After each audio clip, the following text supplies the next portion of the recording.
comme je vous disais tantôt, le cœur, là, si je me baisse, il ne tombe pas. Ça veut dire que non seulement il est plaqué, par exemple, sur le diaphragme, il y a d'autres points d'attache. Est-ce que vous voyez? Donc, c'est des ligaments. Certains, tu peux regarder celle-là, c'est a good one. Donc, certains des ligaments qui accrochent ou qui suspendent le cœur vont aller jusqu'au niveau de la nuque ou du cou.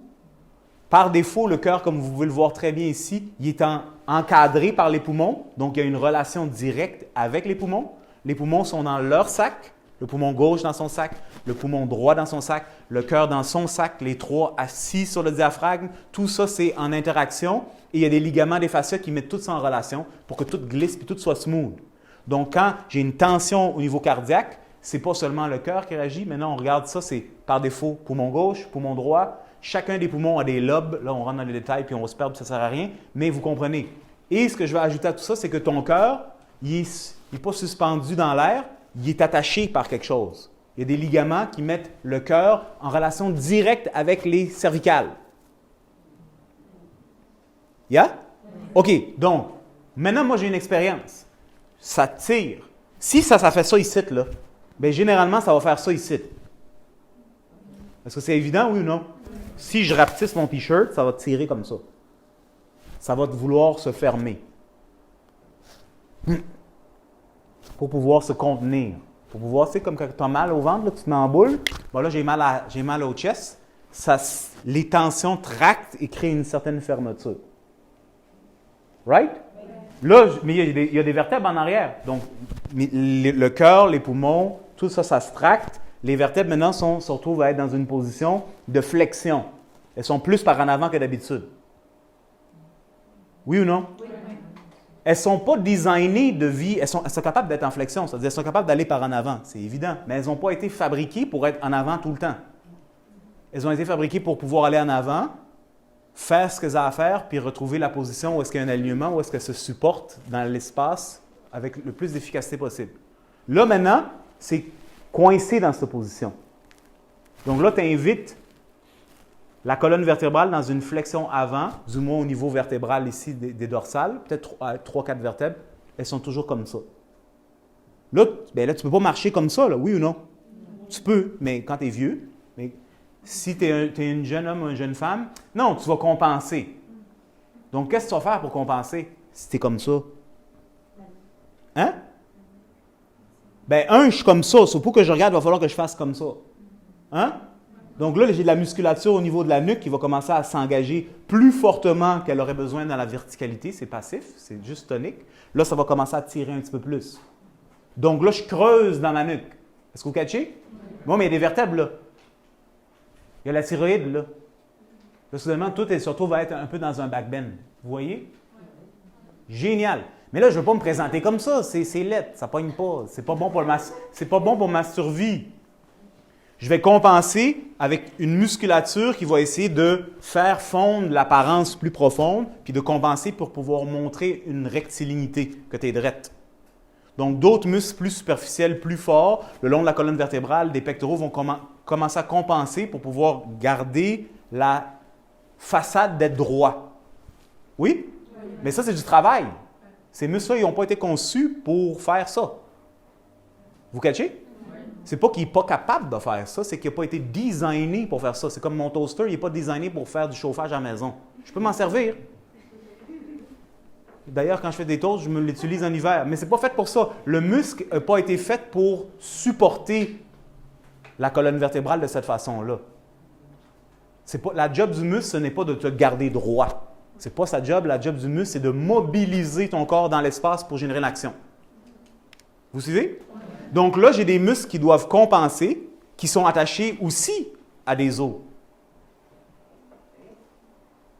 Get it? Et là, ce muscle, il ne peut jamais lâcher. Parce que s'il lâche, il va être comme ça. Donc, ce muscle est toujours engagé, toujours engagé, toujours engagé. Ça prend de l'énergie, ça. Tout le temps, de l'énergie. Ça ne relâche jamais. Jamais. Pas 1 an, pas 2 ans, pas 3 ans, pas 5 ans, pas 15 ans, pas 20 ans, pas 30 ans, pas 40 ans, pas 45 ans. Toute ta vie. Jusqu'à temps qu'il y ait quelque chose qui décoince, si ça décoince. Vous suivez? C'est un petit exemple. Donc là, imagine, là, toi, tu te retrouves à être là. C'est un exemple, c'est pas nécessaire que ça fasse ça à tout le monde, ça dépend des circonstances, des gens, et ainsi de suite. C'est du cas par cas. Là, ta vertèbre, elle se retrouve à être en flexion antérieure. Là, ça squeeze ici. On va dire maintenant que il y a 6 mois, je donne des exemples très vrais, OK? Tu vis une expérience, puis je donne un exemple, OK? Puis tu as... Je veux donner cet exemple-là, mais je ne veux pas que personne soit mal à l'aise, mais je vais le donner parce que c'est le meilleur exemple. Alors, j'ai besoin de votre permission. Ça marche? OK. Donc, on prend l'exemple d'une femme. La madame, elle tombe enceinte et décide d'avoir un avortement. C'est un exemple très vrai, ça se passe régulièrement, ça affecte la physiologie du corps comme vous ne pouvez pas le savoir. Donc, pourquoi je parle de ça? C'est que, le bassin. La personne tombe enceinte, elle va avoir un avortement. C'est une chirurgie mineure, mais pas mineure, dans laquelle la chirurgie nécessite de faire une action qui vient tirer quelque chose. Pour le corps, ce n'est pas une critique, j'espère que personne ne va prendre ça mal, mais juste comprenez comme un ingénieur, puis sortez des émotions, comme ça on reste ici où est-ce qu'on est en sécurité. OK? Pour le corps, c'est très traumatique. C'est extraterrestre. Tu sais, quand on lit des histoires des extraterrestres là, qui t'amènent sur une autre planète, là, puis ils font des auscultations, là, c'est ça. Donc là, pour le corps, pour l'utérus qui vit ça, est-ce que vous catchez que l'utérus, qui est un tissu vivant, qui répond, qui est connecté à tout votre univers, sans parler de la relation dans laquelle vous êtes avec le gars ou peu importe la personne ou le cheval qui a généré ce bébé-là dans vous autres, right? C'est pas juste être enceinte, c'est toute une facette de votre vie. Oui? Là, tu fais cette opération-là qui crée ce traumatisme. Mais pour l'utérus, ça, c'est comme quand tu vas foncer dans l'avion, quand tu vas foncer dans le camion. C'est quelque chose. Il va, par défaut, faire ça. Il va se tendre intérieurement. C'est ça que je veux dire. Comment il va se tendre, ça dépend de la personne, de ses humeurs, de qu'est-ce qu'elle a vécu, de son passé, de sa génétique. Il y a tellement de facteurs, mais moi, je vous peinture une vision. C'est ça ma job. Donc, il se contracte parce qu'il est traumatisé. Mais lui, l'utérus, c'est comme le cœur. Il ne flotte pas dans l'air. Il vit dans le bassin. Est-ce que tu peux nous montrer? Ah, merci. Merci beaucoup. Ah, ça, c'est ma photo préférée. De toutes les photos, celle-là et celle-là. Est-ce que vous voyez? Donc, ça, c'est l'utérus. Est-ce que vous comprenez un peu le dessin?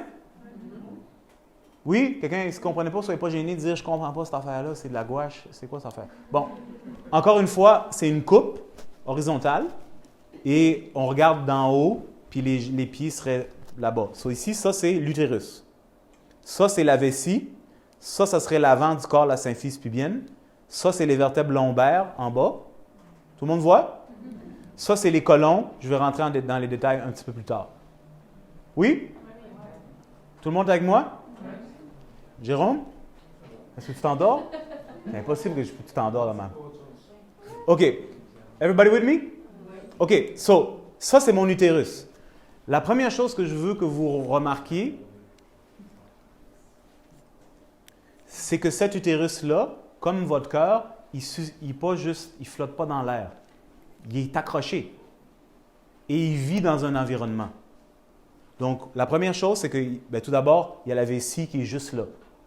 Quand je dis juste là, ça veut dire qu'ils sont des voisins comme quand on est dans le métro au rush hour. Là. C'est pas moi puis ma voisine, c'est Sabrina dans l'autre rang. Non, c'est comme ici, là. Elle habite juste en dessous, c'est juste là, on est collés. Ils sont collés. Ils ont les sacs, les fascias qui les séparent, mais ils sont l'un sur l'autre. Si tout est en santé, ça glisse. Ça se fait un massage. Donc, environnement 1, l'utérus, la vessie. Ici, c'est ce qu'on appelle le rectum, par où je vais faire caca. Mais là, ils l'ont dégagé pour que vous le voyez bien, là. Mais ils sont essentiellement complètement interconnectés. Quand tu fais un bon caca, ça masse l'utérus. Parce que ça passe littéralement dessus. Mais ils sont... Vous comprenez? Génial. Ça, c'est le côlon ascendant. Ça, c'est le côlon descendant. Il y a toutes sortes de tuyauteries. On ne rentre pas dans tous les détails, mais vous comprenez que maintenant, mon utérus vit dans un environnement. Donc, si cet utérus vit un traumatisme, qu'est-ce que ça fait? On revient au cœur, mais on l'applique ici.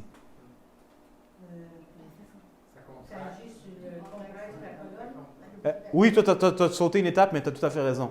Est-ce que vous catchez? Ça fait ça. Mais quand ça va faire ça, ben, tous ceux que c'est à quoi c'est attaché aussi vont réagir. So, on va dire qu'il va réagir comme ça, l'utérus, pour le fun. Right?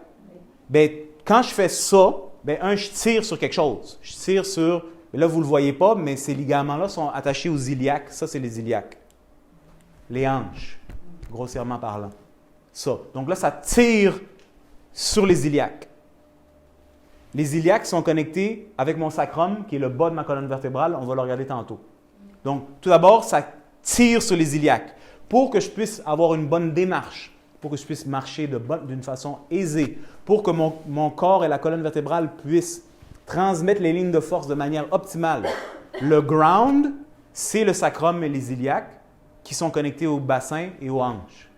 Donc là, on vient de dire que la base de ton corps est fixe. C'est comme si tu crées une bâtisse, là, puis en bas, tu as juste une brique quand on a besoin de 10. C'est la pyramide, mais elle est inversée. Elle tient sur une affaire, puis en haut, c'est gros. C'est complexe. Vous voyez? Donc, ce que j'essaie de vous montrer, parce qu'on est toujours dans l'exemple du cœur, c'est que là, j'ai un traumatisme au niveau de la zone du bassin qui fixe, qui fige, qui crée de la rigidité, qui va tirer au niveau du sacrum. Le sacrum étant le bas de la colonne vertébrale. Maintenant, chacune des vertèbres est interconnectée avec la vertèbre qui est par-dessus elle. Elles sont interconnectées parce qu'elles sont déposées l'une sur l'autre. Donc, c'est une articulation. Elles sont interconnectées parce qu'il y a des ligaments qui les interconnectent, comme du scotch tape partout pour que ça reste bien cintré. Et elles sont interconnectées parce que dans la colonne vertébrale, il y a la moelle épinière, qui est un long tuyau qui passe dans votre cerveau jusqu'au bas de la colonne. Vous catchez? Donc, si j'affecte ici, bien, ça se propage le long du corps.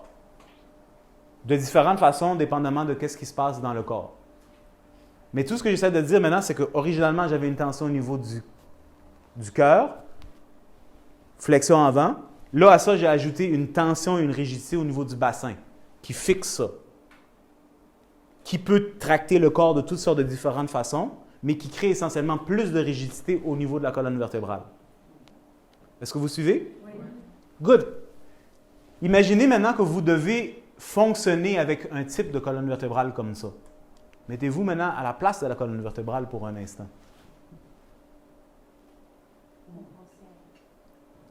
Est-ce que vous comprenez que c'est de la job? Beaucoup. Ça veut aussi dire que des structures, moi pour que je puisse pour que ça soit stable, je dois placer les choses comme ça. Là, au lieu d'être comme ça, elles sont comme ça. Vous suivez? Oui. Comme ce gars-là. Ce qui signifie que la colonne en tant que telle appuie sur des régions fortes avec beaucoup de poids plus longtemps que c'est censé faire. Généralement, c'est censé être équilibré ici. C'est capable de mobiliser de cette façon, mais là, ça reste coincé dans une position anormale. Anormal, vous comprenez ce que je veux dire. Mais là, c'est beaucoup de poids sur une partie du corps qui n'a pas été designée pour ça. Et on ajoute une autre vertèbre, encore plus de poids. Maintenant, entre chaque vertèbre, vous le savez, tout le monde sait, il y a un disque. Oui ou non? Tout le monde sait ce qu'est une hernie. Tout le monde a déjà entendu parler d'une hernie? Entre chaque vertèbre, il y a un petit coussin. C'est comme une suspension qui absorbe des chocs, qui est capable de bouger, qui facilite la mobilisation de la colonne vertébrale. Vertèbre par vertèbre. Ce sac-là, c'est un petit sac avec de l'eau dedans, un type de liquide, dans lequel il y a comme une bille qui fait que les choses peuvent bien bouger. Là, tu es en train d'écraser ta colonne vertébrale, elle est toute tractée. Au lieu qu'elle soit loose, on a une fixation au niveau du bassin, on a une fixation au niveau thoracique et on a une rigidité au niveau du cou. Donc, ta colonne, au lieu qu'elle soit loose puis qu'elle soit mobile, elle commence à être figée. Au lieu qu'il y ait de l'espace, tout commence à être écrasé. Donc, imaginez, là, c'est comme...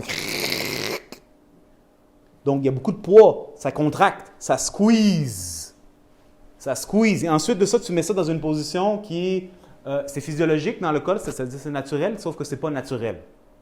Plus de poids, plus de poids, plus de poids, plus de poids. Wear and tear. Everybody understand this? C'est comme tu mets longtemps ton jeans, à un moment donné, ça se déchire. Bien, à un moment donné, ça se peut, dépendamment de l'individu, sa diète, sa nourrition, que cette petite bille qui est toujours écrasée, sollicitée, bien, elle commence à se déplacer. Elle peut même se creuser, elle peut même sortir et commencer à coincer des nerfs. Donc, est-ce que c'est où le problème? C'est-tu parce que la vertèbre n'est pas à la bonne place? Est-ce que ça existe? La colonne vertébrale juste comme ça, séparée de l'expérience de l'humain, et donc c'est impossible, c'est ridicule. C'est juste ridicule de regarder les choses comme ça, c'est être aveugle. Et c'est pour ça que je suis là pour vous ramener ça à votre attention. Donc, si je veux comprendre pourquoi la personne elle souffre dans sa colonne vertébrale, bien, tout d'abord, il faut que je saisisse qu'il y a un individu. Là, oui, mais moi, je m'en fous, je veux juste que la douleur s'en aille. Bon, bien, qu'est-ce que je te dis? Si tu trouves une solution, la douleur risque de s'en aller un peu, mais à un moment donné, elle va se représenter, elle va se repointer ailleurs. Ça dépend de ton lifestyle, mais comment tu fais pour prendre soin de toi puis entretenir ta santé? C'est ça la question. Ce n'est pas une affaire de « j'ai mal au dos, on fait que ça s'en aille ». Si j'ai mal au dos, c'est que ça vient te dire que quelque part, il y a quelque chose de vraiment coincé.